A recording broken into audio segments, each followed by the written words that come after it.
Coming up on this edition of the Black Vault Radio, I sit down with legendary UFO researcher, Mr. Stanton T. Friedman. If it had been ours, I believe the word would have been put out to keep your damn mouth shut. And everybody would have paid attention. Believe me, they would. People in power want to stay in power. New ideas come to be accepted, not because their opponents come to believe in them, but because their opponents die and a new generation grows up that's accustomed to them. All that and much more. So stay tuned. The Black Vault Radio is about to begin. More than 20 years ago, I began a journey. My quest for the truth.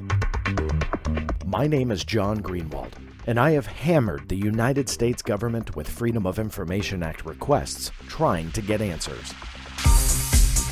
I have more than 2 million pages of declassified documents for you to download at theblackvault.com. Now, I attempt to dive even deeper and talk to some of the most brilliant minds on this planet.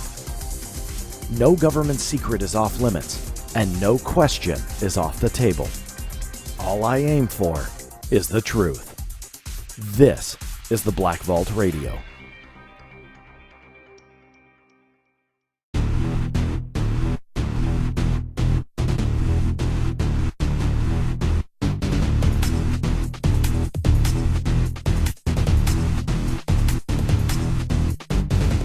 Welcome everybody to the premiere episode of the Black Vault Radio. I am your host, John Greenewald Jr., and I'm going to be honest with you, it feels awesome to be back on the air and finally getting this project off of the ground. This radio show, and I'm even apprehensive of calling it that because you'll hear in a moment I'm kind of not doing it the traditional way.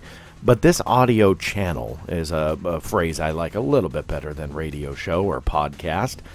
This audio channel is literally decades in the making. Now, for those of you who have followed my work and the Black Vault for quite some time, you'll know my history in radio. It started with hosting a show with my friend, the late Dr. Roger Lear. Dr. Lear really gave me my first shot back when I was about 17, 18 years old. I think I was 18. And he called me, introduced himself, and asked me to speak for his local MUFON group and in Ventura, Santa Barbara, here in California. And I was excited. I mean, I'd never done that before. I had been on Art Bell around that time, but had never lectured before. And so I went out there and had a great time, met Dr. Lear. We hit it off, and as the years went on and our friendship continued, we ended up hosting a show together called Millennium Mysteries, and we had a lot of fun with it together. I miss that man. He did great work. He was obviously a pioneer when it came to the abduction phenomena and potential alien implants. We just had an all-around great time, and as my career kind of continued in television and so on, I did a rendition of the Black Vault Radio, which was broadcast for quite some time. And this is going to differ from that. There's going to be a lot of differences between this and that format for those of you who remember. Now, life got in the way. Sadly, I had to put that project on hold. I didn't plan on having it go for years on hold, but it did. Life kind of got in the way, and I had to put that on the back burner. But I'm really excited to say that hold today comes to an end. I had aimed to do this in the beginning of 2018 in January. That was one of my New Year's resolutions. Sadly, I ended up in the hospital and spent about a week in for complications due to pneumonia. Didn't really advertise it that much, but I had some pretty severe complications. Spent some time in the hospital and got to know the nursing staff pretty well at my wife's hospital that she works at. And wasn't a lot of fun, but I'm still, after all these months, healing. They said it'll take over 6 months, but hey, you know what? There is no time like now, and I thought, this is it. This is the time.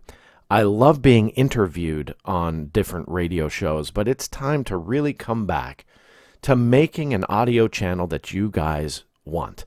And I've heard your frustrations. I've read it on comments, social networks, Twitter. I see what you guys want, and that's what I want to really aim to bring to you with the Black Vault Radio. Now, what is that? Well, you heard me say just a couple minutes ago that I did not want to call this a radio show. It is, but I kind of lean towards a very traditional format whenever I hear that term. And let's face it, there are 78 million options when it comes to podcast and radio shows. And I know, because I've experienced this myself, you guys will hear a good show, good interview, good momentum. And the minute it really starts to get good, the music comes on, a commercial break comes about, and you got to wait 5 minutes for everybody to come back, start talking again. The problem with that, when you're having a conversation, the momentum is gone. The break is there, and it really kind of breaks the momentum. Now, I get it. Commercials kind of are a necessity in this day and age.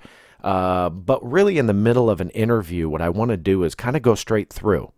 And that's what you're going to hear today when I bring my friend and colleague on, Mr. Stanton Friedman. And that will be a characteristic of this show moving forward, where those interviews take place break-free, except when they last more than an hour. That's just a courtesy to all of us, simply because, well, let's just face it, we need a break sometimes while we're doing a long conversation, and that's kind of the idea. I'm looking to profile some independent artists, figure out a fun way, but I'm not going to break it and, go to a commercial for deodorant or anything like that in the middle of an interview. The show is also going to have a couple other segments, and that's really the format of this, and I wanted to take a minute or two before we get really started with the show, talking about the format of how this show is laid out. Now, obviously, you heard the tease already. You heard some sound bites and sound clips from Stanton Friedman, but also you're going to have a couple different segments before we get rolling here with Stanton. And the first and foremost, every week, or every episode, I should say, because there actually will be more than one episode per week on some weeks. Not all the time, but there will be where there's multiple episodes that are dropped onto theblackvault.com that you can listen to. But every episode is going to have a news segment. And the TBV news segment is literally just that, where there are headlines. I'm not trying to be a news show or a breaking news or anything like that, but rather it's to keep tabs on the headlines that I feel that you guys should be aware of. They pertain to the topics that I will deal with here on the Black Vault Radio. Now, just so you know, too, this is not going to be just geared towards a UFO or paranormal realm. That is not what this show is. I'll deal with those topics, but rather I am not trying to be the next UFO show or paranormal show. Rather, the Black Vault Radio tackles pretty much every government secret out there. All of those stories that you hear about, from historical aspects to the paranormal aspects to top secret military aircraft, all sorts of different topics I dive into. In essence, I'm taking that 2 million page archive that I have, and I'm trying to bring it to life. Because I know deep down that those documents are not the complete story. There's no humanity behind that. There's no voice behind those records. And so my idea is to bring some of the most brilliant minds to use those documents as a starting point and then expand on them. Figure out what more to the story is there with these brilliant minds that I want to bring onto the show. So we're going to start with those headlines in the TBV News segment. The segment with our guest will be TBV Dialogues, and that is going to be the main brunt of the show. That's going to be the main length of it. That's where you're going to get the most talking back and forth. We aim for 1 hour interviews, but I'm giving the guest the option. If they don't have that much time, that's fine. It'll be a little bit shorter. If they want to go longer, even better. I will break it at the hour, maybe have some fun music or something like that. But the TBV Dialogues, we aim for at least an hour, if not 2. And hey, if a guest wants to hang out for even longer, I'm all for it. So expect a longer show in the future. And lastly, a segment called TBV Unredacted. Now, what is this? Every episode, out of those 2 million pages that I have, I'm going to be honest with you and say that sometimes I forget what the heck is in that archive. And I live it and breathe it, and I've created it. So if I forget, I'm thinking that maybe the audience may miss a heck of a lot in that archive. Reason is, it's just huge. I never imagined that it would get that big this fast. I mean, granted, it's been over 2 decades, but to have millions of pages and the effort to try and organize that for me, it's been challenging. It really has. So what I want to do with TBV Unredacted is just take a couple minutes every episode and profile a random document. Sometimes it'll be a document that pertains to the guest. That way it'll tie in and you can see some of the real information that's come out of the government. Other times it will just be literally just that, random, something new, something old, something I got 20 years ago and I totally forgot about. I'm looking for those random gems in my archive to profile every episode for you, because I think that once I post it, maybe this is my fault and I shouldn't do this, but I just kind of don't feel like I should just keep posting it over and over, meaning a document goes up on Monday, I don't really post it again. And that might be a bad thing. But, I mean, there's so much new stuff that I put online. Unless you guys want posts every 8 seconds, it would be kind of impossible to keep profiling this. So that's the point of that segment, is I want to really highlight those documents, the important ones that have a fascinating story. Because I will say this, too. 2 things, actually. Number 1, it's not always the content of the document that is the interesting part. Sometimes it's the lack thereof that is the interesting part. Now, what do I mean by that? Sometimes it's the redacted portions, the blacked out stuff. That might frustrate you and think, well, why is that important? And a lot of times, the fact that they're blacking out material tells part of the story. And as the episodes are posted, as I start exploring all of these documents, you will absolutely see what I mean. And the one this week, this episode, I think you will really enjoy because it's not redacted. And it tells a fascinating story. And the fact that it's not redacted, I believe, plays a gigantic role into how important this topic is. But you're going to have to stay tuned to find out what document that is. Also, in the coming episodes, there's a document that will profile not necessarily the content of it, but the fact, if you can believe it, and I'm not exaggerating, the fact is I waited 14 and a half years for that document to arrive. Now think about that. Think how long that is. 14 and a half years after I filed the original request for that record, I finally got it.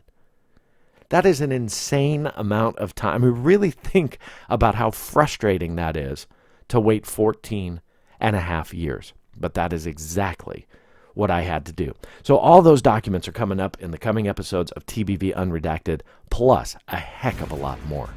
So that being said, thank you all for tuning in. We're going to get on with the show very soon with Stanton Friedman. But before we do, like I said, it's time for some headlines on TBV News.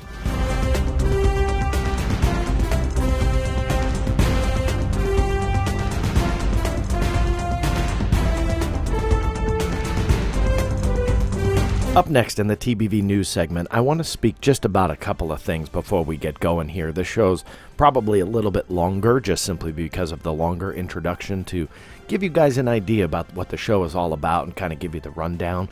But as we move forward, I'm not going to do that, obviously, every time, so it'll be a little bit shorter. But this time in the TBV News segment, I want to talk about a couple of things that you may have missed. Now, one of the topics that's going to be coming up here, not only with my friend Stanton Friedman, who's going to be joining me in the next few minutes, but also in the coming episodes, the topic of To the Stars Academy, led by former rock star or current rock star, whichever way you look at it, Tom DeLonge, and his efforts to bring out more UFO information. He's done that since last October with a big press conference, and he brought forward, and I give him a lot of credit for this, brought forward a man who headed a project within the Pentagon investigating UFOs and unidentified aerial phenomena. Now, I have been skeptical about the scope of that, and I was very intrigued when it all went down last October, and then in December it really broke in the media. This is going to be something we talk about quite a bit, simply because it's going on now. It's all unfolding now, and that leads me to the first story here in the headlines. Is just this week, I think in the last 24 hours or so, let me see if I can get a date, the To the Stars Academy posted on Instagram and Twitter, and yes, it was posted on July 2nd, so just this week. To the Stars Academy posted a post. I should find a better way to say that. Posted, this is a quote, "Our scientists are all smiles while welcoming Lou Elizondo and his delivery to their lab. Happy #World UFO Day," and linked over to the Instagram photo. Now, Lou Elizondo, or Luis Elizondo, is the man who did head that UFO project. The photograph is Dr. Hal Puthoff, Mr. Elizondo in the middle, and Dr. Eric Davis on the right. Now, what did he deliver? And the reason is because then the Instagram caption of this, Dr. Hal Puthoff and Dr. Eric Davis welcome Luis Elizondo to their laboratory in Austin, Texas. Everyone's excitement is palpable as the award-winning physicists prepare to inspect his delivery. Happy #World UFO Day. Now, here's my criticism. Why tease it? Right? What is he delivering? Now, I get it. We want to get a little bit of intrigue here and people talking and so on. But that really is the biggest criticism I have, is that if you have evidence, right, at least show it. This is a public benefit corporation, and they are asking for your money, right? That's the whole point. They want you to give them your money to invest and be a stockholder, and yet here they are kind of teasing, a piece of what? A specimen of what? What was his delivery?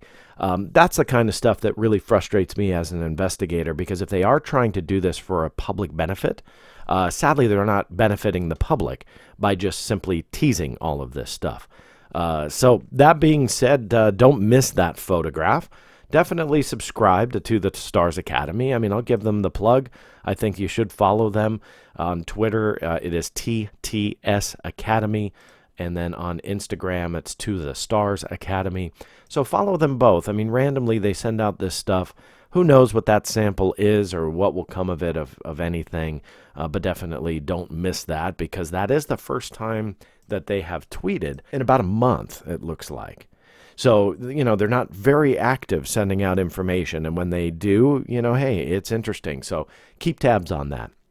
Another headline worth mentioning here in the last couple of weeks is paranormal investigator Joshua P. Warren. Now, recently I made an appearance in Las Vegas and was actually pretty honored to be asked by George Norrie and the producers Tom Danheiser and Lori Wagner of the event to appear at Coast to Coast AM Live in Las Vegas. I had a lot of fun with that. We had a great time on stage. But after the show, I got to meet Joshua Warren, and he introduced himself at the bar.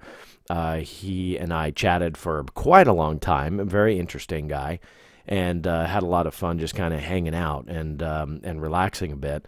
And he told me about some of the experiments that he was doing. Now, I didn't know that he would kind of make a discovery around this time frame, but then within days of that event, I see a Las Vegas news story with Joshua Warren that he was using what's called a DT meter, and that stands for a differential time rate meter. Now, I'm not very privy to exactly what this device does, other than measure the amount of time it takes for a signal to get from this meter through a 100-foot cable with a sensor on the end to send the signal back. Now, really what this measures is just showing the amount of time that it takes for this signal to pass through. It will stay constant with this time where we are on Earth. Now, according to Joshua Warren, and this is a quote, that signal is always supposed to travel at the same rate of time at any particular place. The only way that could change is if a black hole approached Earth or something like that, which is never supposed to happen. And yet then, on June 18th in 2018, Joshua Warren actually measured on this device that time slowed down for 20 microseconds. Now, this was in the desert between the I-15 and Route 93. It's just north of Las Vegas. Now, if you're familiar with the area, there's also kind of another big thing in that general vicinity, and that would be Area 51. So it's interesting that he made this discovery out there. What does it mean? Was it a machine malfunction? Well, according to him, he hasn't registered this at all at any other time during any other experiment. Now, knowing Joshua Warren after talking to him, he's an interesting guy. I mean, he knows his science. And so in the coming episodes, I'm going to invite Joshua on, explain that meter a little bit more. But if you're interested, go to fox5vegas.com. I'll also link it in the show notes. But fox5vegas.com and search for Joshua Warren. You'll come up with that story. It's interesting. Hey, look, there's a lot about science we don't know about. I can prove that all the time with government documents. They're proven wrong all the time when scientists working for the feds make a discovery that they didn't know the day prior. So who knows? Maybe he stumbled on something out there towards Area 51 that really shows that the laws of physics are being altered and time really is slowing down in one particular spot. So definitely check that out. Last headline I want to talk about is a little bit closer to home. This one deals with the Black Vault. Now, you may not have heard about a new project that I launched late last year, the beginning of this year, around December to January of this year, called TBV Investigations. Now, I was getting a ton, and I mean that literally, a ton of UFO and paranormal-related cases just because of my appearances on television on a worldwide scale on various documentaries and shows and so on over the years. And I didn't know really what to do with them, so I started archiving these cases, these witness testimonials. And I realized that there were just too many good cases that I just didn't have time to investigate. I mean, I'm not a field investigator. I don't claim to be one where I go out into the field and take soil samples and so on and so forth. Now, obviously, there's a couple organizations that do that. They train investigators, researchers to go out there and do it. But I wanted to make a different approach. I'm not taking away anything from those other organizations, okay? They do great work. They have great people involved. I'm friends with them. I'm in good standing with them. I am not trying to compete with them. So that's not what this project is about. But rather, I wanted to bring together researchers on a global scale. And I built a complete infrastructure with a case management system in the background, ways to communicate with the witnesses, ways for investigators to communicate, all in the background. While in the foreground, people like you, curious minds, even those that have witnessed something, can go on and see every case that has been put in the system. And there are thousands already that are into the system, all put on a global map. Now, the reason I bring this up is twofold for the headline. Number one is for those who just want to look and read at the case files, do not miss it. Because like I said, there are thousands of cases. Now there is almost 40 investigators in about 8 different countries involved in TBV investigations that literally take on cases, manage the case themselves, investigate it, try and find answers. Sometimes they can, sometimes they can't. But they're doing amazing work. So I want to make sure that you guys know about that resource, because I'll be profiling a lot of these cases in the coming episodes. To get into that system, log on to www.theblackvault.com/casefiles. And when you go there, you're going to just get spit out thousands and thousands of cases of UFOs and all paranormal related and military related. All sorts of case files will be at your disposal there. So make sure that you look at some of the most recent cases, because again, those TBV investigators, the ones that I have brought together that are really working hard in trying to get answers, they've done a great job. So I want you to take a look at their case files. Everybody writes reports about the cases that they take on. So it's definitely worth a look. The other part of this, though, and I want to mention before we move on, if you're interested in getting involved in UFO research or paranormal related research, whether it be ghosts or cryptozoology, since I get all of those reports, the infrastructure I built, it'd be silly for me to turn them down, because investigators, not the entire team, everybody has their niche and interest, but some of them want to take on those cases, and that also might be you. So if you're interested, this is open to anybody to write me. Let me know that you want to investigate. It's okay if you've never done this before. We're here to help. That's the whole point of this as we kind of move forward, because it's a fairly new project still. I mean, I'm only about 7 months in, fairly new project, but we all help each other, and it's a very cool group of people, something I'm very, very proud of. So if you want to apply as being to be an investigator and you want to take part in this, send me an email. Pretty easy and straightforward. contact@theblackvault.com. That's the email. Again, contact, CONTACT, at theblackvault.com. Let me know about your background. Let me know what you want to do. But we're definitely looking for more investigators and more locations, because the case load, the amount of cases that are coming into the Black Vault, is increasing dramatically. So we definitely need your help if you're interested. And don't worry, there's no time commitment. I don't demand that you do 60 cases a day and work 90 hours a week. It's not about that. It is designed to be at your own pace. And those are the headlines. Coming up, Mr. Stanton Friedman in this episode's TBV Dialogue segment.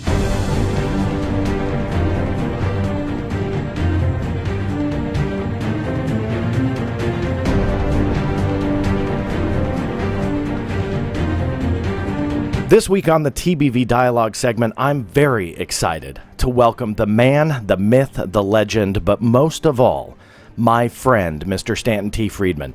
Now, Stanton gave his first lecture back in 1967 on the UFO topic. He's a nuclear physicist by trade, but we will always remember him as the original civilian investigator of the Roswell incident. But his story, after me knowing him for so many years, his story goes much, much deeper than that. Stanton, welcome to the Black Vault Radio. Delighted to be here, John. I am very excited to have you on this show. Now, I kind of want to tell a quick story before we get going. And the reason is because I love telling the story of how we met. And if you can believe it, it is over 21 years ago that you and hard to believe. Yeah, I know. It is very, very hard to believe. But over 21 years ago, I was 15 years old, and I was fascinated by this topic. And I looked into everybody that was involved in everything and every angle and so on. And I tried to write letters to everybody out there, all the big names of ufology. And as a 15-year-old kid, I wasn't sure who would write back, if anybody. I will not name names of who all I wrote, but I will name you. You are the only one that wrote me back as a 15-year-old kid. And here we are, more than 21 years later. You sent me, I don't know if you remember this, you sent me a package of material for me to read on your own dime and your own time, and you sent that to me via snail mail. I still have all of it. And that motivated me to do what I have done. And here I am more than 21 years later, still at it, and honored to have you on this show. And it's a true testament to who you are, because we all know you're an amazing researcher, right? I mean, that's a given. Your history in this field is extensive. But I wanted to point that out for those who don't know you personally, because it really is a testament to who you are as a person, in addition to a researcher. So I wanted to tell you on this inaugural show of the Black Vault Radio that you truly were the original inspiration for me to do what I do. So thank you for that. You're very welcome. I wish there were more that I could say that I am inspired, but I've been impressed with your approach to things, John. It seems to me you put facts first. How amazing. Yeah. Shockingly, there's not a whole lot of people that do that nowadays. And that is what struck me about you in the very beginning, is that you truly, I think, pioneered the original research angle. I mean, a lot of what we hear today, and not to take away from anybody, but a lot of what we hear today is stuff that's just kind of been rehashed or hashed over, or people taking one thing from one person and another thing from another, and then just kind of putting it together, and then they make a blog out of it, and they feel like that's theirs. But you really pioneered that original research angle, and that's always what has impressed me about you. And just because I've been into 20 archives, John? Yeah, and the amazing numbers too. I mean, 20 archives. I don't know how many documents you've gone to. You want to take a guess at how many documents you've probably gone through? Thousands. I don't know. I read an awful lot of stuff, and it comes out of when I was working in industry. I found that I had to have the facts in hand. Mm-hmm. I was in radiation shielding on advanced nuclear systems, And there were times when we had disputes about the best way to do this or that, and you got to have facts in hand before putting mouth in gear, or you're going to look like an idiot. Mm-hmm. I wish more people would take that advice. Yeah, and well, I think it's necessary, and there's enough conflict in the world without putting fake news out there or thinking something is true because somebody heard it from somebody else. That's not good enough. Yeah. And you get surprises, but there's nothing like being. If somebody would pay me, I would have spent full time at archives. Yeah, would be nice. Well, the Eisenhower Library, the Truman Library, and the Library of Congress Manuscript Division, and all that sort of stuff. There's a lot of great stuff out there, but it takes work. I mean, you got to ask for it, and you got to go there and read it, and it's effort, but it's fascinating. And there are a lot of mysteries in the world at this time. Ufology is only one of them, but I think it's very important that we recognize that our place in the universe is not at the top of the heap. That's right, and I think that is the fear for a lot of people, to make that realization. I think people like us, and maybe a lot of people listening to this, can handle it fine. But I think that there are a lot of people out there that want to be the top, and if they find out that they're not, that in itself is the national security risk. And to be honest with you, I think that is the motivation for this cover-up. Now, before we get into all that, I want to back you up into your beginning days. You touched on it very briefly already, but I want to ask you a little bit more. Before you got into the Roswell incident and really started with your ufology, can you kind of give the audience a little bit of a background of, who Stanton T. Friedman was prior to that? It's easy. When I was a kid, I read lots of science fiction. When I went on to become a scientist, I didn't read much science fiction. I was too busy working my way through college and university and stuff. Believe it or not, I was a union waiter at a good restaurant in Chicago for 3 years while I was at the University of Chicago. Learned a lot about food that I didn't know, I'll tell you that. Couldn't have afforded to go there myself. You learn a lot about people, too, doing that. I was a food server and bartender myself, and I miss it, but you learn a lot about humans by doing that. Yes, you certainly do learn a lot about people. And so I worked my way through school, and, I was naive. I got a job with General Electric, and my dad had worked for the same company, American Cyanamid, for 37 years. And I was looking at the charts. Gee, I can retire. He's got several nuclear divisions. I was particularly interested in nuclear because Enrico Fermi was at the University of Chicago, and I was very impressed with him. Died while I was there, not because of me, but I don't mean to laugh at that, but I got you. The idea is that I started with GE with the idea I'd stay with them until I could retire at age 57. Why not?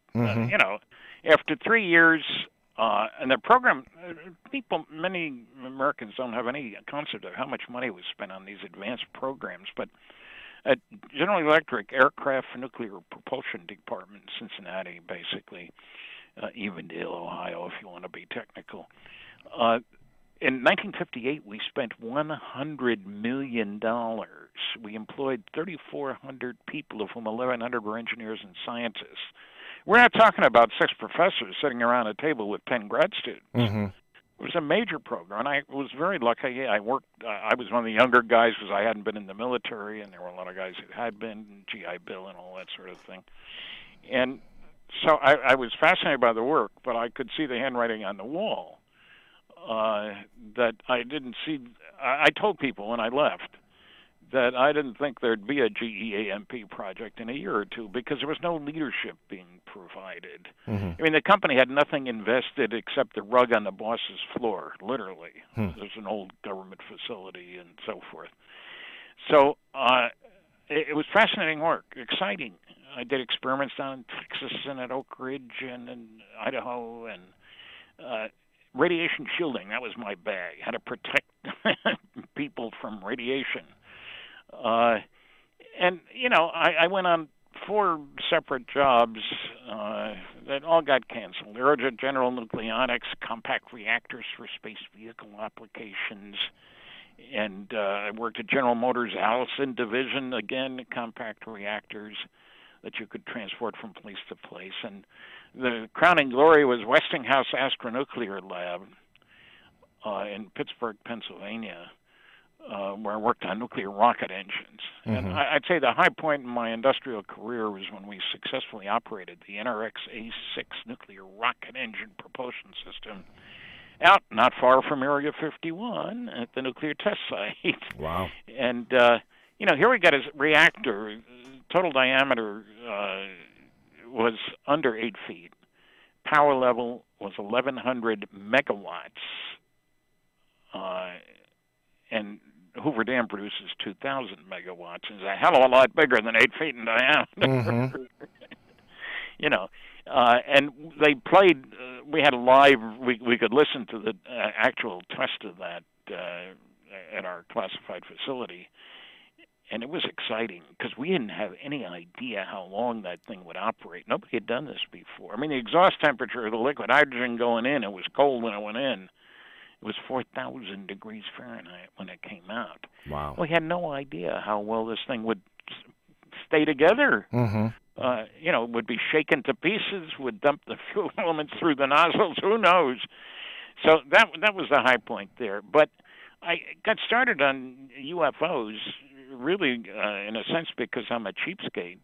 I was ordering books from Marlboro Books a long time ago, mail order place.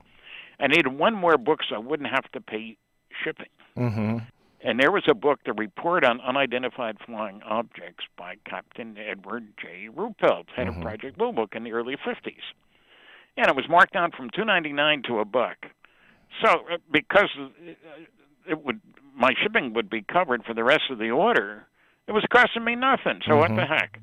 Our program was co-sponsored by the Air Force and the Atomic Energy Commission, the nuclear rocket program. So, it was exciting, and it was cheap. And the book intrigued me. It didn't convince me, but it intrigued me. And I was surprised. What made me angry a little bit later, that was in 1958 when I read that book. It was at the University of California, Berkeley Library in the early 60s. And I found a copy of Project Blue Book, Special Report number 14. Now, that did surprise me because it hadn't been mentioned by that time. I'd read 10 books, some of which were garbage. And none of them had mentioned Blue Book Special Report 14, biggest study ever done for the Air Force. How come it wasn't mentioned in those other books? And Dr. Leon Davidson, who had gotten it published, had included the Air Force press release from the early 50s, which included the crazy statement, on the basis of this study, we believe that no objects such as those properly described as flying saucers have overflown the United States. Even the unknown 3%, could have been identified as conventional phenomena or illusions if more complete observational data had been available. Well, it seems straightforward. The only trouble was I had the report. The unknowns weren't 3%. Or 6% or 12%, they were 21.5%.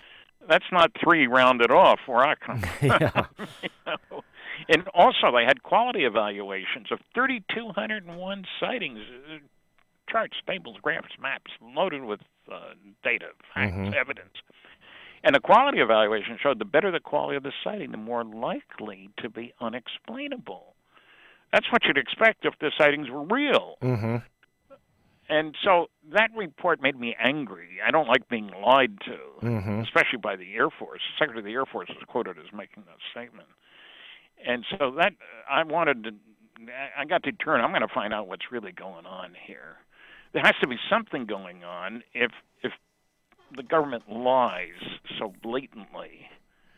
I was accustomed to dealing with security and tiptoeing around the truth sometimes. But this was a blatant lie. And so I joined APRO and NICAP, the two big UFO groups, to get their newsletters and stuff, to learn more. And somebody at work asked me to speak to their book review club. Oh, I got to know Frank Edwards, yes, Flying Saucer Serious Business. He was living in Indianapolis. And I got a copy of his book. And then when I was working in Pittsburgh at Westinghouse, I called Frank, and I said, Frank, you know everybody. He was a newsman, and he did know everybody. And give me some names here in Pittsburgh. I want to go public. So he gave me some names, and one of them was the producer of a radio show called Contact, would you believe? Mm. And I was on, and I wasn't as good then as dealing with the nasty, noisy negativists, but apparently I did okay. And somebody at work at Westinghouse heard the program. She had a book review club, and they were reading Frank's book and asked if I would give a talk to her club. So that my first lecture was in her living room. Oh, wow. Not a big production. Yeah. But I did the show several times more. It was on KDKA, which is the biggest station in Pittsburgh. And I got asked one day. These things happen by accident. One of 2 days in the 3-year period where I got a ride into work with Joanne, a PhD from Carnegie Tech, Carnegie Mellon University, and was telling her how much I'd like to speak at Carnegie Mellon. She said, "Well, did you talk to the dean?" And I said, "No." She said, "It's my husband, Stan. He's heard you on the radio. Give him a call." And so I called him, and a talk was arranged. And it was amazing. The crowd was great, a few hundred. Mm-hmm. And there were no nasty, noisy, negativist questions. And, things went extremely well. And it gave me a taste. And the guy whose wife I had talked to, sent a nice letter to the agency through whom he had booked the other speakers.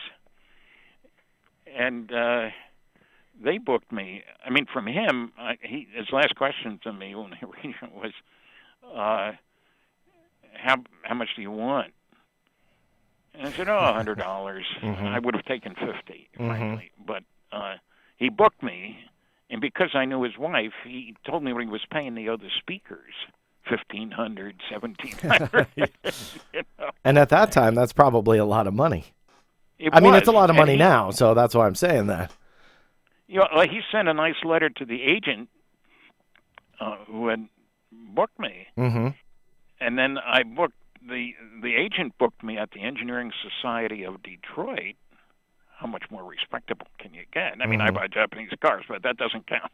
Yeah, and they were sold out 2 weeks in advance for 1,000 people, 1,008 people for dinner and a talk. I'll always remember that number. And no nasty, negativist attitudes. And that impressed me, frankly. And I was still pretty darn young, but 1,008 people, holy cow. So we had our successful test of the nuclear rocket engine, and naturally, as a result of that, the program was canceled. Yeah, it seems to always be the case with stuff with success. Let me ask you, because you said that you were at Westinghouse while you were doing a lot of this.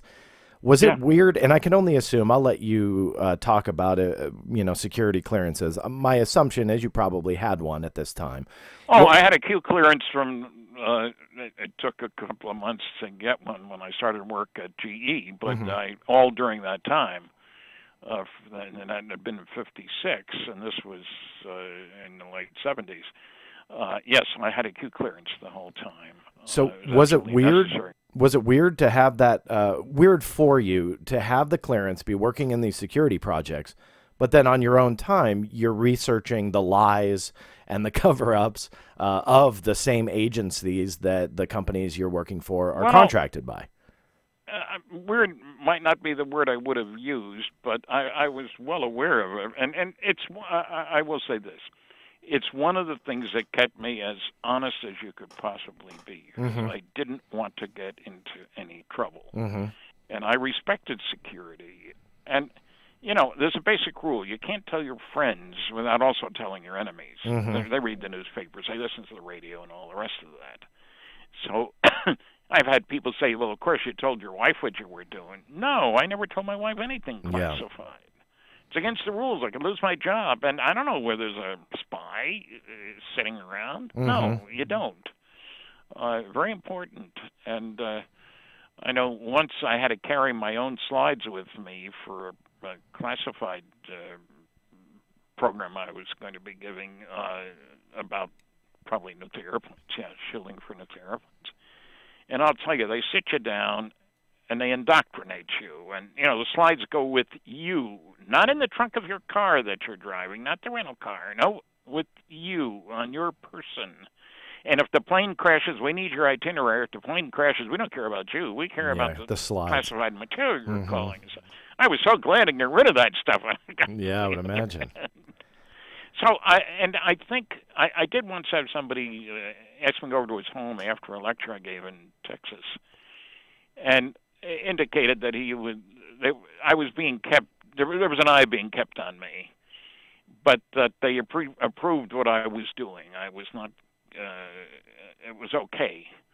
And that was a relief. I mean, I was not surprised somebody was paying attention, but pleased that I wasn't stepping across the line. And it's something I've always tried to be very careful about. And again, because it could cost my job, and national security is not a trivial matter. Yeah. I know some people think it doesn't matter to anybody, but it does to me, even though I haven't had a clearance since those first 14 years, so that would be from 1970 on. I haven't had a clearance. And look, security is necessary for a lot of things. It's like the first spy satellite, the Corona spy satellite. Again, people don't appreciate maybe the first 12 launches. We knew the U-2 would be destroyed at some point, which it was. You're probably not even old enough to remember that, but it came as quite of a shock when there were spy planes. With Gary Powers, yeah. No, I wasn't around then, but I do definitely know the story and have gone after quite a few documents about it. Yeah, and security is important. Yeah. You do have to be careful about it. And I mentioned the Corona spy satellite. We knew that the U-2s would reach their limit. There were 12 unsuccessful launches of an attempt to put a Corona spy satellite in space. The 13th one worked. Now you can imagine how much money we're talking about here. Yeah. And it got more data, Soviet military construction. It's just going round and round and looking. Than all the U-2 flights that had preceded it. It was not declassified. It went on for many years. And it was only declassified after it got replaced by other ones. I got a real kick out of one of the things about Corona. They deorbited the film. They kicked it out of the spacecraft, and an Air Force plane caught it like a big net. No kidding. Out over the Pacific in secret. Yeah. I mean, that's kind of neat. That's actually very cool. I've never heard that about Corona. I think one of the things on your point that most people don't realize today, and I'm often ridiculed for saying this, because I've spent now more than half of my life, decades of my life, going after government secrets. But I come from a family who has had clearances, top secret clearances. My grandfather worked on propulsion systems, and we kind of traced some of his research, and we believe that it led into the Saturn V rockets that took us to the moon. He was working at Bell Aircraft and worked on the Bell X-1 and then the Bell X-5 that crushed every record that the X-1 was. Good stuff. Yeah, very cool. But where I'm often ridiculed is I actually support that some secrets should be kept. And I think a lot of people, they back people like Edward Snowden, and I don't know what your thoughts are on that, but I have been very outspoken about what he has done and people trying to spill the beans about some of these classified programs and classified, things that are going on. I'm not for the bean spillers, I'll tell you that. Yeah, and neither am I, and I'm glad to hear you say that, but I think it's important, and I think you've reinforced it, that some secrets should be kept. And that's going to lead me to my next question to you. So after you read all this material on UFOs, you went from intrigue to anger because obviously you're feeling lied to. Obviously, you kind of went full bore and went after the Roswell incident and really did an amazing job getting out in the field, literally talking to people, going to archives, going through documents. What made you push on that specifically, on Roswell versus, Socorro or some of these other UFO cases? What was it about Roswell?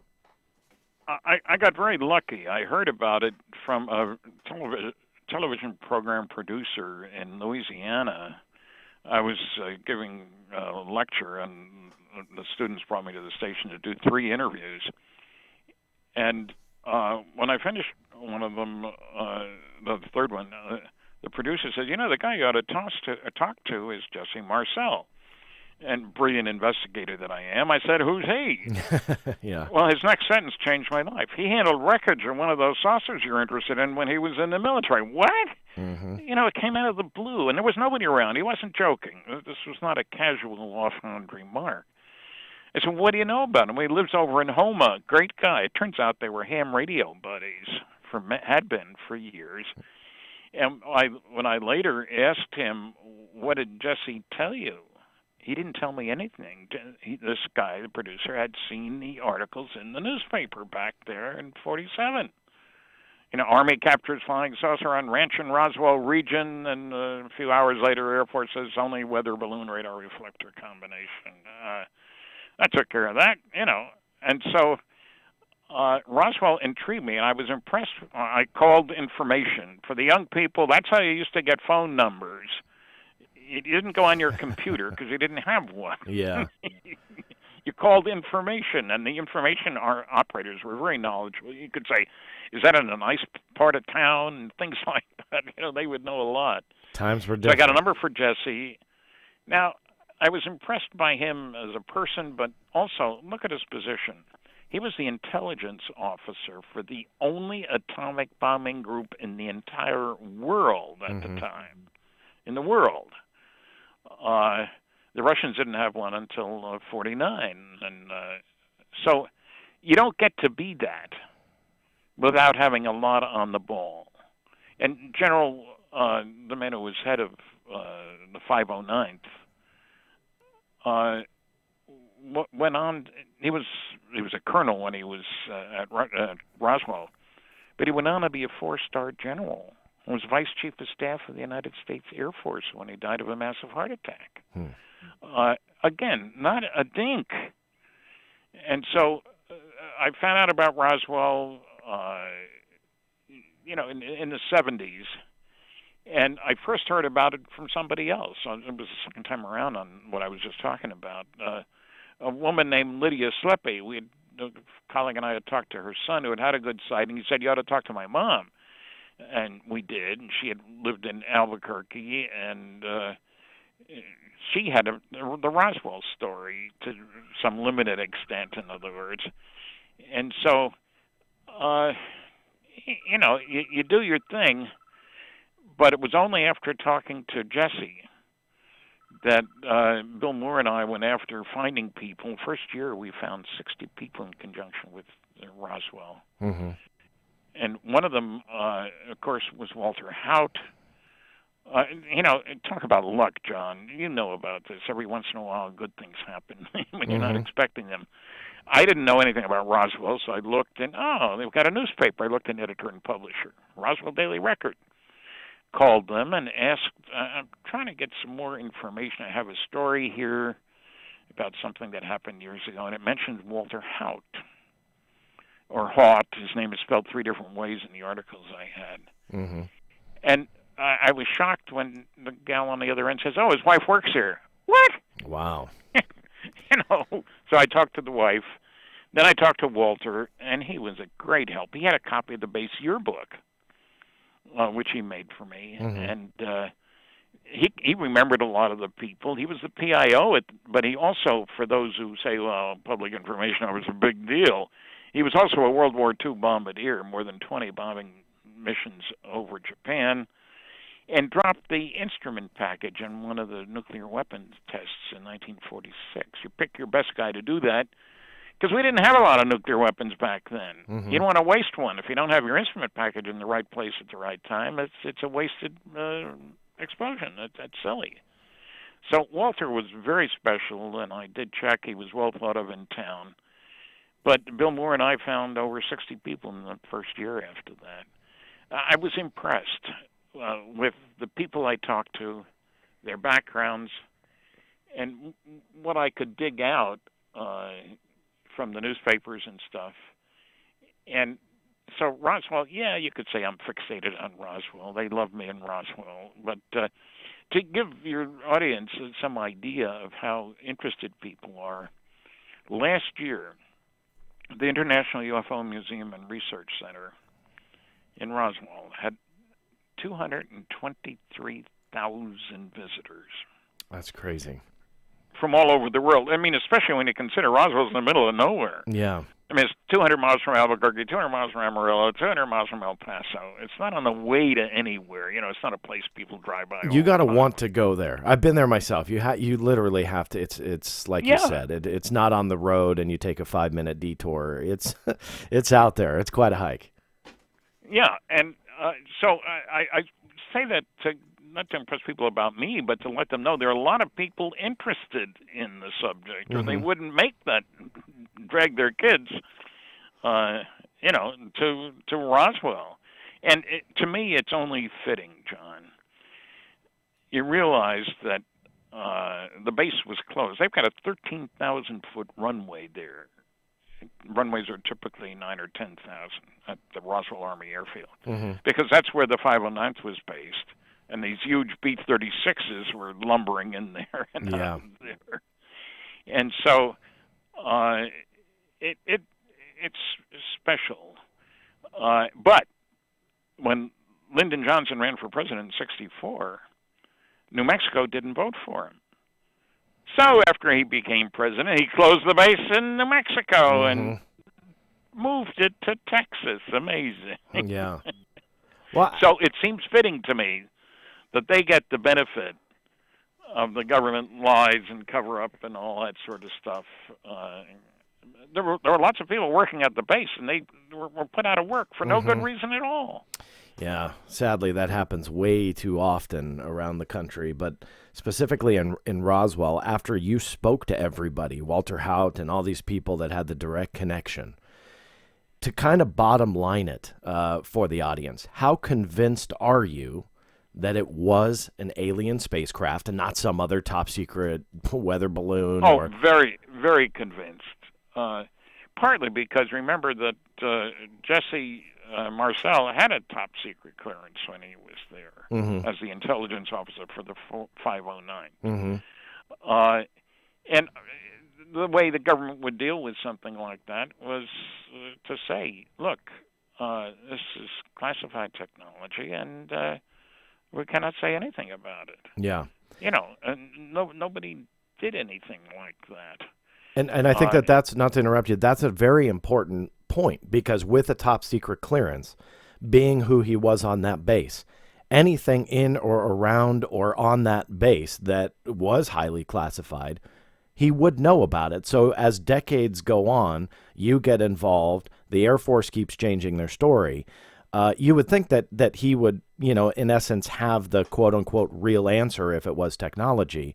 But what did he tell you? Did he tell you it was alien, just to make sure the audience knows what you heard from him? He had handled wreckage.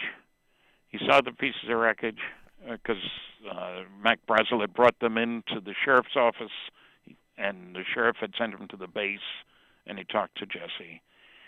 And he talked to a lot of people, and Walter had talked to a lot of people, and they made very clear that there was no indication from then Colonel Blanchard, that this was our technology. And as I say, from my own working on classified programs, if it had been ours, I believe the word would have been put out to keep your damn mouth shut. Yeah. And everybody would have paid attention. Believe me, they would have. Because that's how these things work. So, the story was buried very quickly. But the more witnesses you talked to and the more data you heard, I was stuck. This darn thing was real. And, there have been debunkers all over the place. To debunk is easy. You don't need to know anything. Just denial, denial, denial. If the first explanation doesn't work, try a second one. If that doesn't work, try a third one. Just keep trying until something sticks. Yeah. And so Roswell, I focused a lot of attention on it, sure. But I was able to get, because I started, somewhere near the top, somebody who was directly involved, Jesse,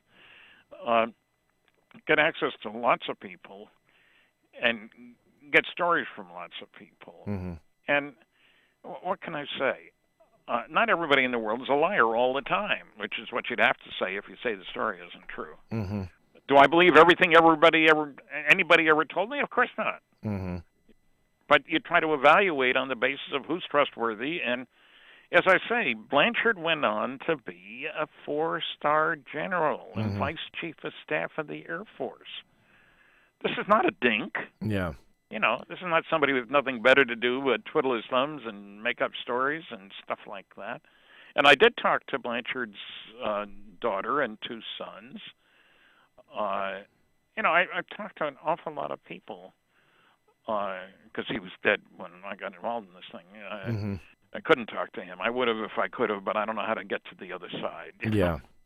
And after all you've done, and you're convinced, so now you're saying that you're convinced, and that to be honest with you, knowing you personally and knowing your background, that's good enough for me when it comes to Roswell, just simply because I know you've done the legwork. It's not 1 or 2 or 3 people that support this story, but rather, you have talked to an exceptional amount. Let me ask you then, before we move away from Roswell, what do you feel, after everything that you've done and researched and who you've talked to, what do you feel the motivation is by the military and by the government to cover this up? And the reason why I ask, other than the obvious one, is it is so blatant, not only with your research and your books, which, by the way, for those listening, if you haven't checked them out, definitely check out the books. You can order them online and see a lot more about Stanton Friedman at www.stantonfriedman.com. That's StantonFriedman.com. Definitely check out those books.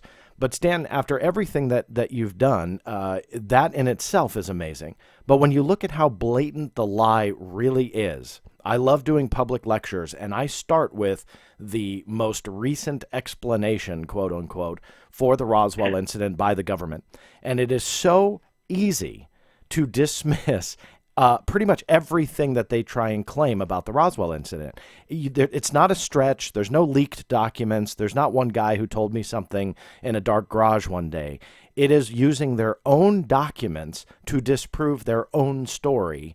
Why is that? You mean crash test dummies dropped 6 years later aren't good enough for you? Yeah, and it's ridiculous how blatant the cover-up is, meaning the lies, and you can prove it. Why is it?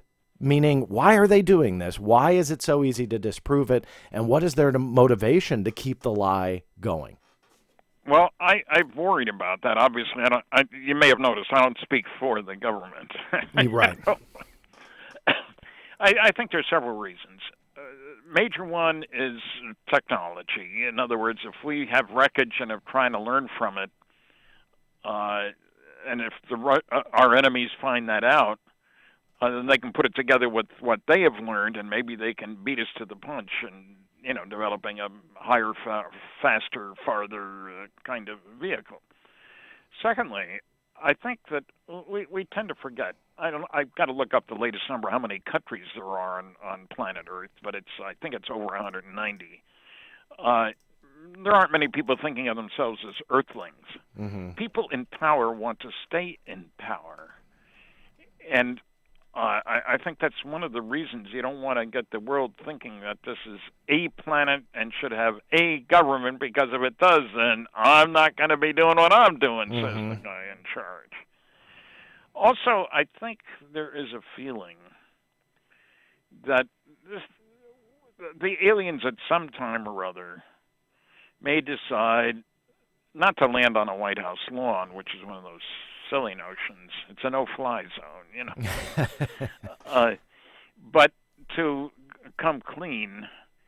And times have changed. Look, the Pope has talked about life in outer space.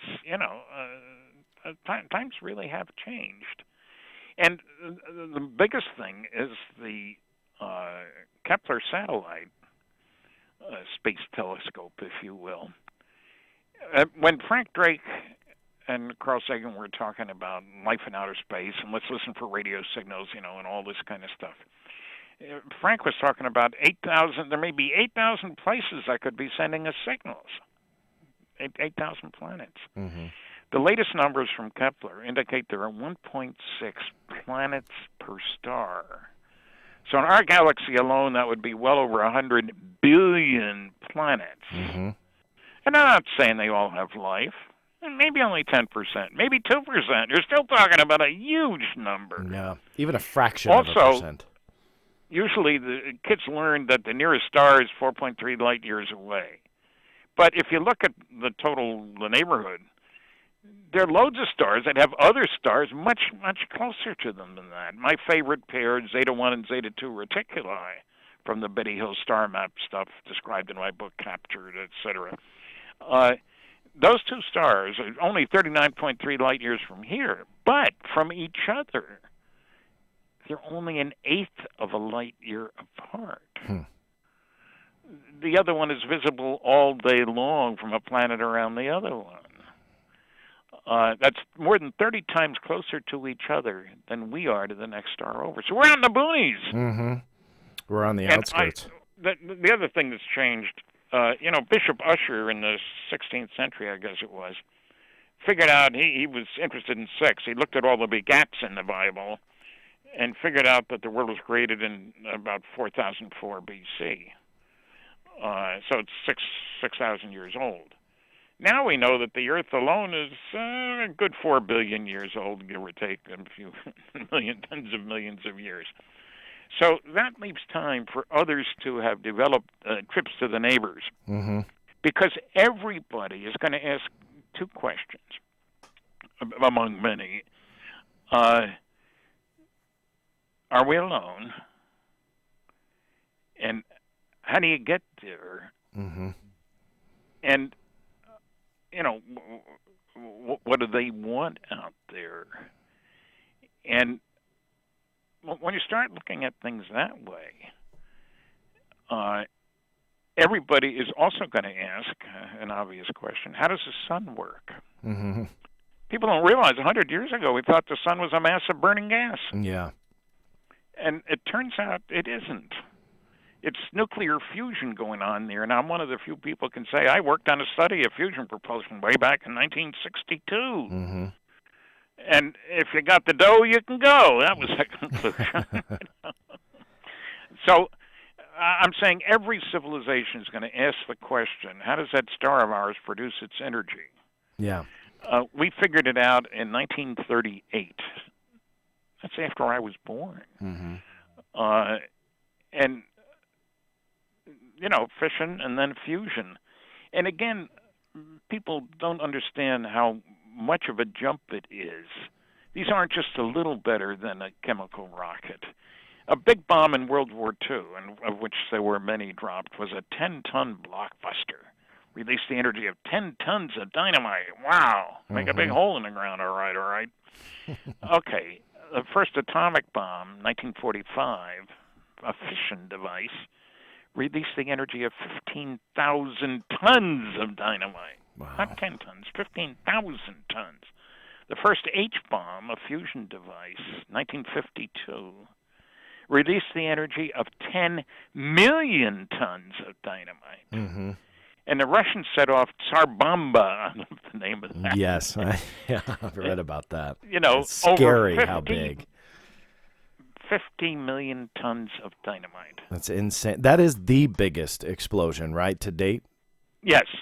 Yeah, and the kicker is, what I'm saying is not to scare people about nuclear explosions, but to realize to any alien in this neighborhood, he knows we could go out and bother them. Mm-hmm. Fusion would do the job. And our track record is pretty damn bad, if you'll pardon the expression, but we killed 50 million people in World War II. Mm-hmm. We destroyed 1,700 cities. Would anybody in the neighborhood want us to take our brand of friendship out there? Yeah. I don't think so. They'd keep their eye on us. And, maybe you say, well, we're really good guys at heart. Yeah, but look at the evidence now. Yeah. 50 million deaths. You don't value life very much, do you, Earthlings? Yeah. Yeah, and I think that's a huge conversation in itself, wherein would aliens then at that point care to either come here or if they've been here, come back? You know what I mean? Because if there is one civilization that has the ability to reach us and can visit planet Earth, the biggest question that I've struggled with now for more than 20 years is I don't know if they've been here or not, but if they have, would they ever care to come back? I mean, we are that anthill, in my opinion, the anthill in the middle of the Sahara Desert that isn't worth their time. You know what I mean? They have to quarantine us, John. Yeah, kind of. I mean, well, quarantine, but just by quarantining, they can just ignore. You know what I mean? I mean, we just don't have... And have us show up on their doorsteps with nuclear weapons, ready to enforce their will on us? Yeah. Us on them. But do you think... I don't think the Galactic Federation wants to allow that kind of stuff to go on. And this is an honest question, because I think that this is a big one. Do you think, it doesn't even matter, the biggest nuclear bomb that we've exploded, when the Soviets did it, do you think that would even threaten them at all? It threatens us, and it scares the bejeebers out of probably a lot of people who weren't aware of the magnitude of the nuclear weapons. But to a civilization who can traverse the stars, and this is an honest question, do you think that would even be remotely close to the technology and the weaponry that someone like that has? No, probably not, because we haven't been around long enough to develop the ultimate, if you will. But it would be enough to say, keep your eye on the idiots over there. Yeah. At the rate they're... Look, we have exploded 2,000 nuclear weapons on this planet. Mm-hmm. And some of them underwater and all the rest of them. Some of them weren't huge. That isn't the point. It tells you something about the civilization here. So I don't think the Galactic Federation Intelligence Agency, I just made up a new alphabet soup agency, would want to let us zip along at our own speed and come out and threaten them. Mm-hmm. We're warlike.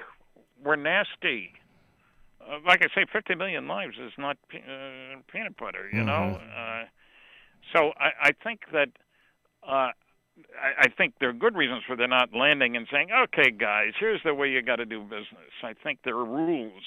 Because I think an advanced civilization makes rules to protect its citizens. Mm-hmm.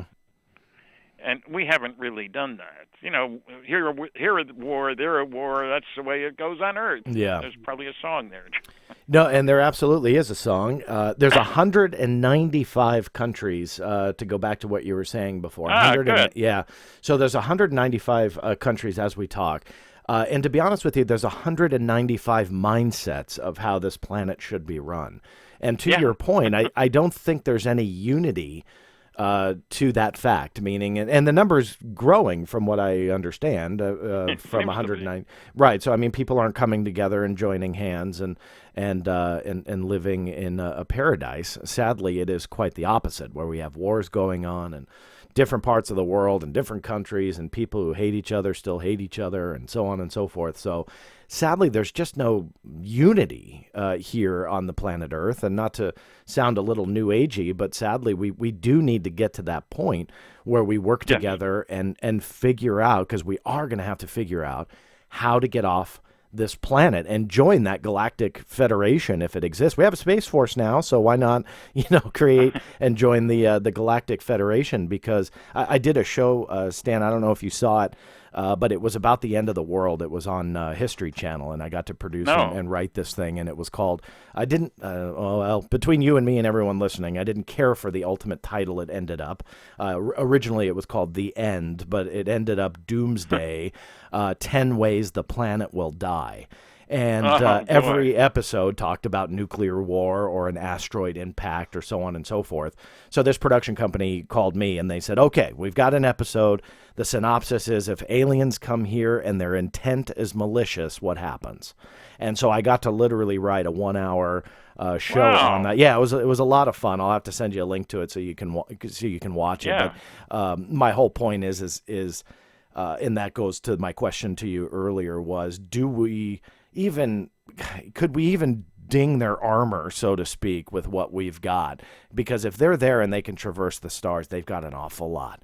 Well, star travel is not such a big deal. And I mentioned nuclear. I didn't point out that, for example, World War II submarine, U-boats, big threat to shipping everywhere, could stay underwater for 24 hours. Mm-hmm. Now they can go around the world without coming to the surface. Yeah. We have nuclear-powered aircraft carriers. They don't need a tanker nearby. They can operate for 18 years without refueling, John. Mm-hmm. So that's what I'm saying. Part of the picture here. You remember the Malmstrom Air Force Base case. They're paying attention to where we have nuclear weapons. Mm-hmm. So we're looming large in somebody's telescope. Keep your eye on the idiots. Mm-hmm. They're out there. Yeah, that's us. In the last 10 minutes here with you, Stan, because I know you're packing your bags literally to go to Roswell here in the next day.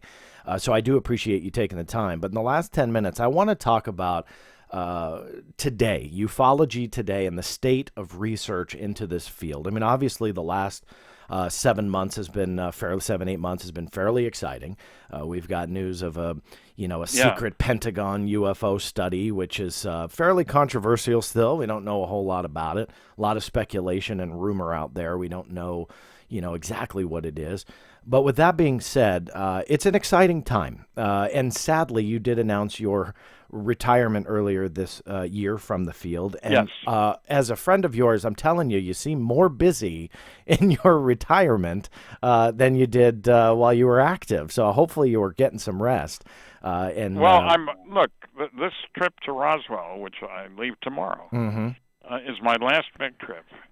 I've got another lecture booked in South Carolina, which has been booked for many, many months, and maybe one in California, and that's it. Mm-hmm. Hey, I'm going to be 84, John. Yeah, well, 84 You're years not supposed young. to be traipsing around the galactic neighborhood when you're 84. Yeah, well, you've done amazing in the 84 years young that you've been around. Let me go back to that question, though, of what you feel today is. Are you happy with what the field is today from the late 1960s on? Are you disturbed? What's going on? I think it's a mix. There are things that bother me. There are things that please me. I think that I noticed the MUFON Journal is getting fancier, looking good. Serious effort. What I want to know, and you mentioned the release of information last December and January, Luis Elizondo and others, and the fact that there was a secret program for cost. We only spent $22 million, which is peanuts. But the question I want to have an answer to, and I've been impressed with what I've seen of Elizondo and some of the others, but my question is, where is the paper? You don't have government-sponsored programs without there being reports generated. That's the nature of the beast. You can't avoid paper. Progress reports, quarterly reports, semi-annual reports, annual reports, technical reports, they're all over the place. We haven't seen one. Yep.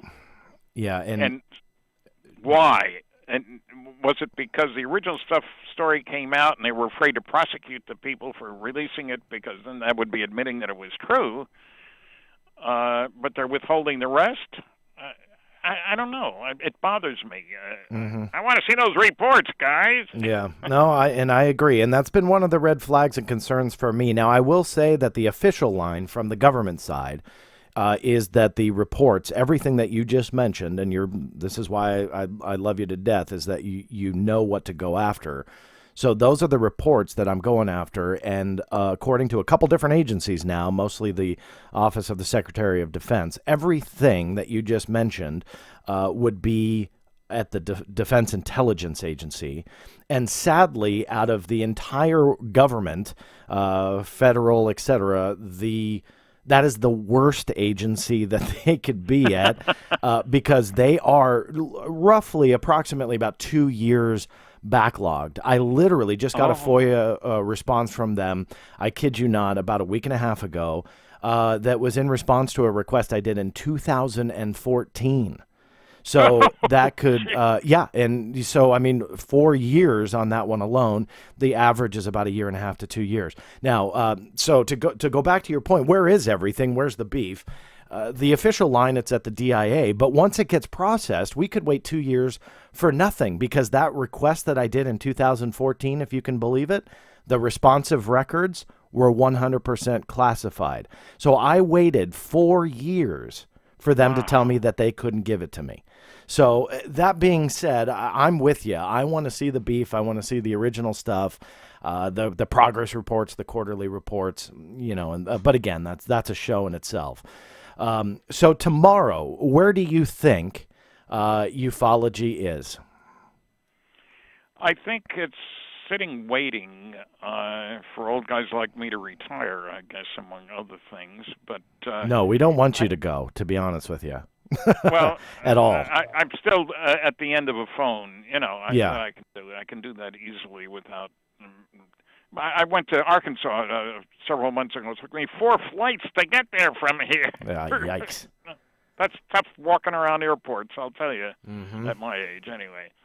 But I think there is definitely a difference in attitude. I don't get many people saying we're the only ones anymore. And, there's an old saying, if you will, new ideas come to be accepted, not because their opponents come to believe in them, but because their opponents die and a new generation grows up that's accustomed to them.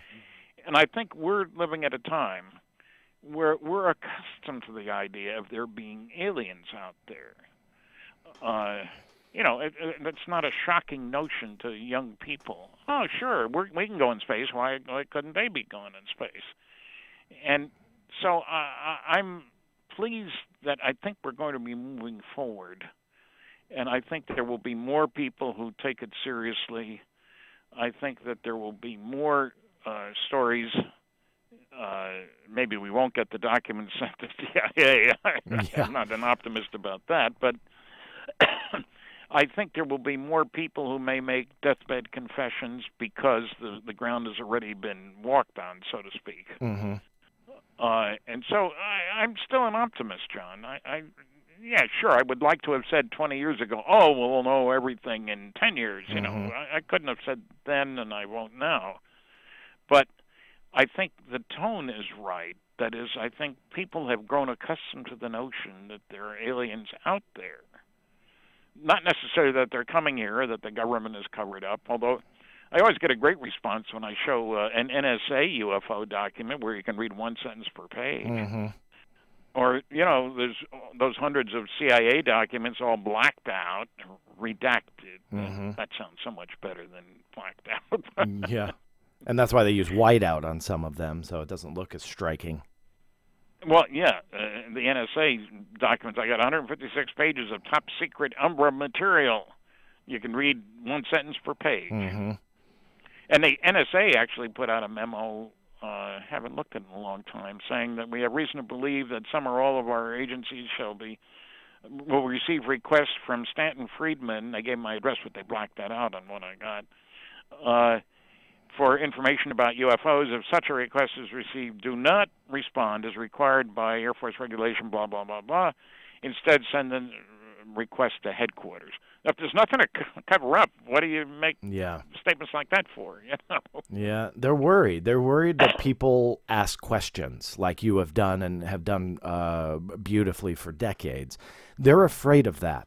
And I think people are most people are just comfortable taking what I call the company line and moving on. They go back to their cell phones and their reality TV, and they don't care to ask questions. And I think, as indicative by that memo you just talked about, when people like you come along and they ask questions and they push back, that in itself is part of that national security problem about UFOs that keeps me curious.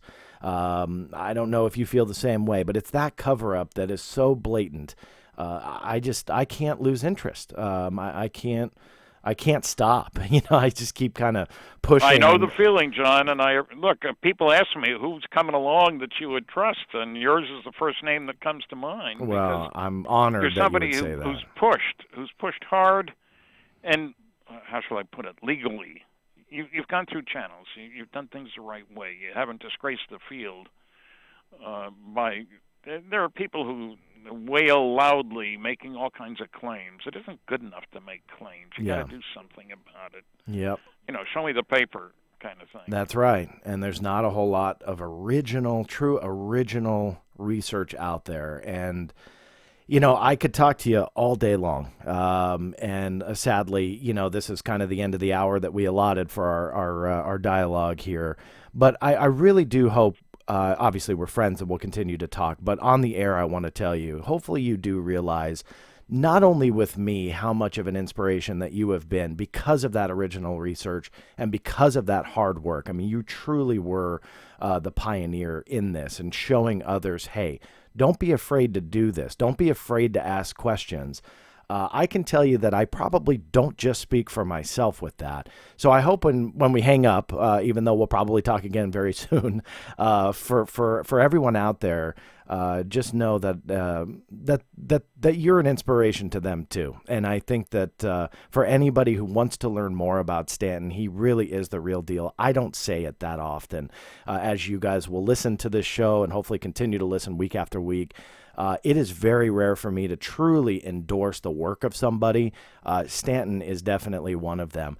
Check him out at www.stantonfriedman.com. Amazon has you listed, Stan, as the author of 12 books. Is that an accurate number? Well, I would have said 6, but there are some things that some people call books that I don't call books. I got you. Okay, well, it spits out 12, I believe, on Amazon. Regardless, buy them all if you're listening. They're definitely well worth it, well-researched, and again, that original research that we all know and love. So, Stanton, thank you so much for joining me on this first episode. It was only fitting out of this entire field for me to ask you to appear with me on this first show, which I'm very excited about, and there's a lot of exciting shows coming. But thank you for taking the time. It's been my pleasure, John. Thanks for having me. Thank you. And that wraps up my interview with Stanton Friedman. But don't go anywhere, because coming up is that one document I'm going to profile this episode. And it's one that is on the top of my list as not only being important, but it's one of my favorites. Stay tuned for this episode's edition of TBV Unredacted.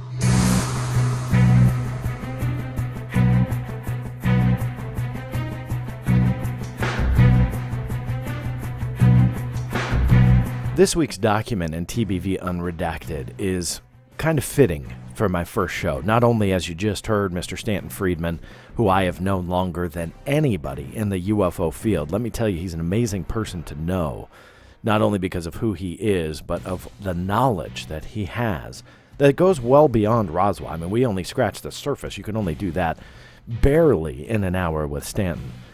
But I also felt it fitting that this episode's first TBV Unredacted highlight is the first document that I ever got under the Freedom of Information Act. Now, here's the backstory. When I was 15 years old, like I told Stanton in the introduction, I was fascinated by the topic. Never thought that I would be an investigator. Never thought that I would actually go out there and start filing FOIA requests and trying to get answers in that method. Rather, I was just looking for information online. I wanted to see what was out there, and I read about this document. It had been out before, and it was called the 1976 Iran Incident. That's what it's been infamously known as. And it was a 4-page government document, or so this website claimed. And I read through it, and I thought to myself, there's no way that this document could be real. Now, I'll get to the story in a second. So when I was 15, this website kind of knew that there would be some skepticism behind what this document was all about, and people would doubt it, and that's exactly what I did, because there's so many bunk stories out there. I just didn't believe that this one was real, and so it talked about this thing called the Freedom of Information Act. Now, I had no idea what the Freedom of Information Act even was at this point, but it said if you want to get the document itself, you can. All you have to do is ask for it. Now, I thought there's no way that the government is going to send little old me anything for free, but that's what this website said. So they gave you kind of a form letter that you could copy and paste asking for this specific record. It was only 4 pages. And sure enough, I filed that request, and within about a month, I think it took, the government sent it to me. Now, I was shocked because this document was real. Now, what's the contents? Well, it's an incident that happened in September of 1976. It goes a little something like this. The base commander there at the local Imperial Iranian Air Force base was receiving multiple phone calls from people all around the city. They were talking about a UFO, an unknown aircraft in their vicinity that shouldn't be there. And they were asking, well, what do you guys have in the air? Well, the base commander tried to tell everybody that they were just seeing stars in the sky. But after quite a few phone calls, according to this document, he went outside, took some field binoculars. Sure enough, he sees the UFO. Now, it shouldn't have been there. All right, that's point number one. He knew everything that was in that area. He was the base commander, and he didn't have anything in the air. So he scrambles an F-4 Phantom jet to go take a look. Now, as it gets about 25 nautical miles from the object, something strange happens. This document says that the F-4 Phantom jet lost all communication and most of his control panels. Everything just kind of shut down. So thinking it was a plane malfunction or something like that, it had turned away from the object, seemingly no longer a threat to whatever this UFO was. It regained everything. Now, that's not my assumption. If you could believe it, the document actually is the one that says that itself. It says, and I quote, "As the F-4 approached a range of 25 nautical miles, he lost all instrumentation and communications, parentheses, UHF and intercom. He broke off the intercept and headed back to Cherokee," that's the airbase, "when the F-4 turned away from the object and apparently was no longer a threat to it. The aircraft regained all instrumentation and communications," unquote. Now, that's a pretty interesting summation in this document because it was showing that whatever this object was had intelligence. Now, the base commander, once this F-4 Phantom returned to base, scrambled a completely different F-4 Phantom jet to go take a look. And it approached at about 25 nautical miles, the exact same distance as the first one when it lost all communications and instrumentation. And then something strange happened. This time a second UFO appeared out of the first one. Now, instead of flying around or staying stationary, this second UFO darted straight forward towards the F-4 Phantom jet. Now, for any military pilots that are listening, if you see something come off of an aircraft that you're approaching and engaging, and it comes at you, chances are that's some kind of offensive maneuver or a missile of some kind. So the pilot is pretty much nervous at this point, and he arms his AIM-4 missiles to fire back. He goes to fire, 3, 2, 1, pushes the button, everything shuts down. All communication, instrumentation, he has no control of his aircraft or those missiles that he just armed. So now he's a sitting duck. He sees this incoming object, thinking that it's a missile. But before impact, according to the document, it drops down, loops around his aircraft, then jets back to the original UFO for a perfect rejoin. The pilot even says that he thought it was going so fast there was going to be a collision, but there was not. This object was able to perfectly rejoin to that first UFO. Seconds later, a third UFO was seen. This one comes out of the side of the first UFO. Now, this one, instead of jetting straight towards that pilot, it goes straight down, also at a great rate of speed. And right before impact on the ground, it cast a light about a third of a kilometer in diameter, according to this document. Now, this is the strange part. What happens next? And I'm not sure.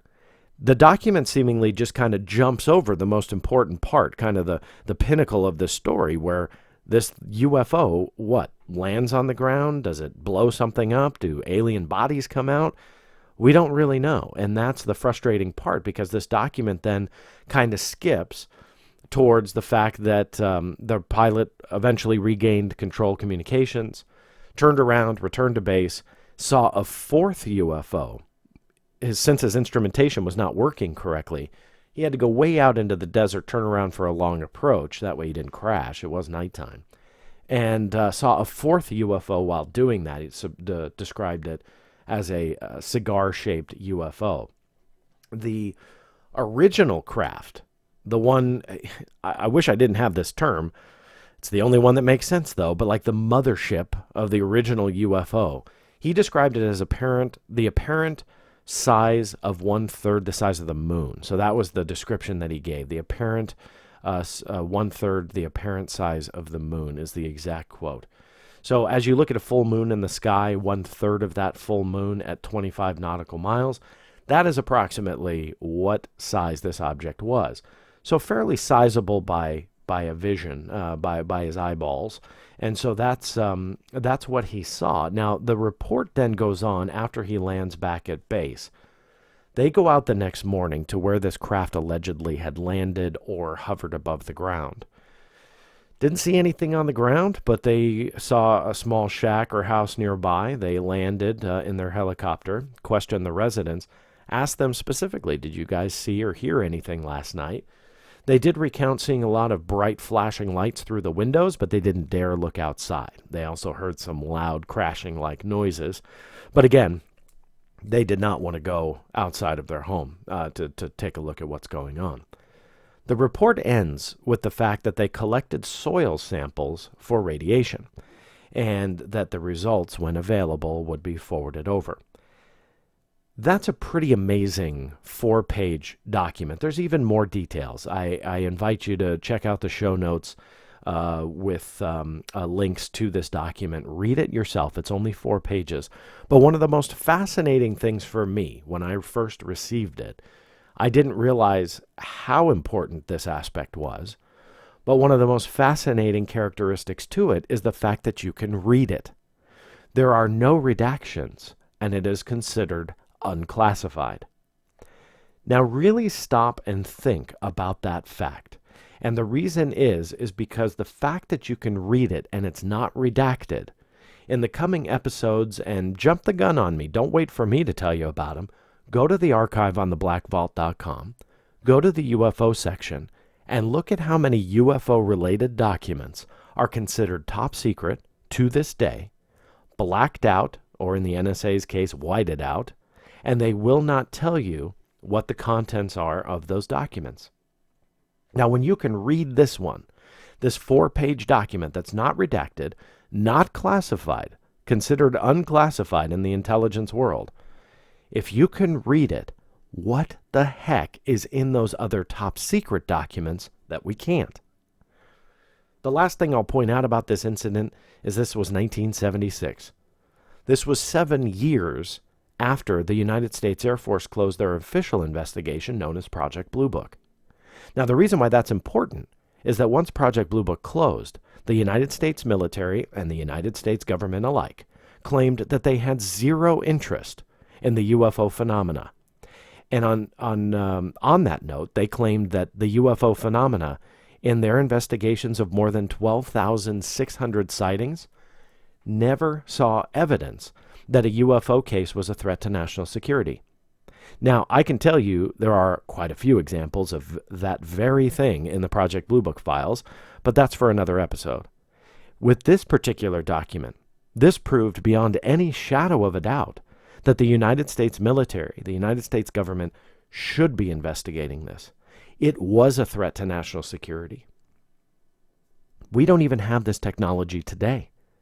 For craft to strategically shut down communication and controls of another aircraft and then give it back when it's no longer a threat, that is amazing technology in 1976, let alone here in 2018. So what exactly was this object? I know we have drones flying around, and I'm sure a lot of them can handle other aircraft and drones, and they can fly in the sky and piggyback on each other, and that's fine. But this was 1976. How many descriptions of mothership-type aircraft, I'm sorry to be a little sci-fi with the lingo there, but how many mothership-type scenarios do you have in 1976 where multiple craft are fitting inside of a bigger one? That is why this document deserves to be the first document that I profile here on TBV Unredacted, because it is the first document I ever got. It is an absolutely fascinating story. But more than anything else, this document serves as really the reason why I got hooked on this topic. And here I am more than 21 years later, talking about this document still, because it is that important to me. But talking to you on the air about it, and I hope you do take a couple minutes and read it, because the implications behind this are absolutely staggering. With that being said, thank you so much for listening to the first and premiere episode of the Black Vault Radio. I'm your host, John Greenewald Jr., and there are many more episodes to come. I don't have a set date. They will be dropped onto the channel at random times, including new features to come along. This includes new segments with more information and more data that you can use in your journey as you try and uncover the truth. There's going to be segments where I'm going to be asking you guys for questions. We'll play them live on the air for the guest to answer. And on top of that, there's even a thing called the Vault Cam coming your way. What is that? You're just going to have to stay tuned. So thank you all for listening, and we will see you next time right here on the Black Vault Radio.